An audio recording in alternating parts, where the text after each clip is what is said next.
بۆ ئەم مانگە کە مانگی دووە بە لیست موچە دەدات وتی تەنها ئەم مانگە بەم جۆرە موچە دەدەین.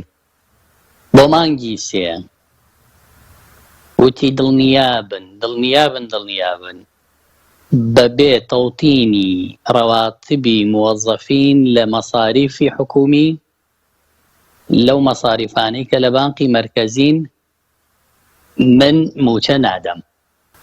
من لێم پرسی وتم ئێستا حکوومەتی هەرێم هەژماری منی هەیە و لە ئەو بانقە ئەهلیانەوە دەستی پێکردووە کە سەر بە بانقی مەرکەزین، ئایا ئەمە ئەوەیە کە تۆ دەیڵێیت و قەرارەکەی محکەمەی ئیتیحادی دەیڵێ؟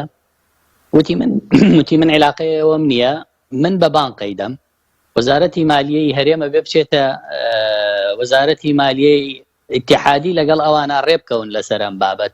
ئەم بابەتە دەبێت زوو دەستوبردی لێ بکرێ، ئەگەر نا کێشە بۆ مەسەلەی موچە دروستە بێ. من پێم وت ئێوە بە 7 ساڵ تەوتینی ڕەواتبی خۆتانتان کردووە، یعنی چۆن ئێمە بە مانگێ بکرێ؟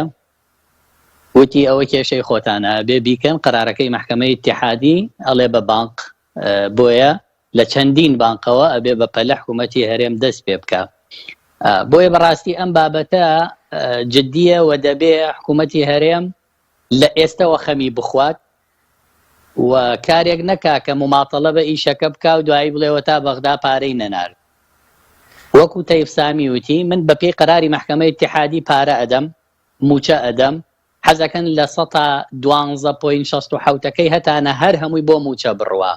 کێشەی نەوتان هەبێت نەڕوا داهاتی نەوتی من موچە ئەنێرم و تەواو کێشە نەما، چونکە ئێستا دۆخێکی تازەیە، نەپێویستی بە قەرزت پارەی هەرێمی کوردستان، نەپێویستی بە قەراری مەجلیس وزەرایە نەگەڕانەوە بۆ کەس، بەڵام تەوتینی ڕەواتب بکەن.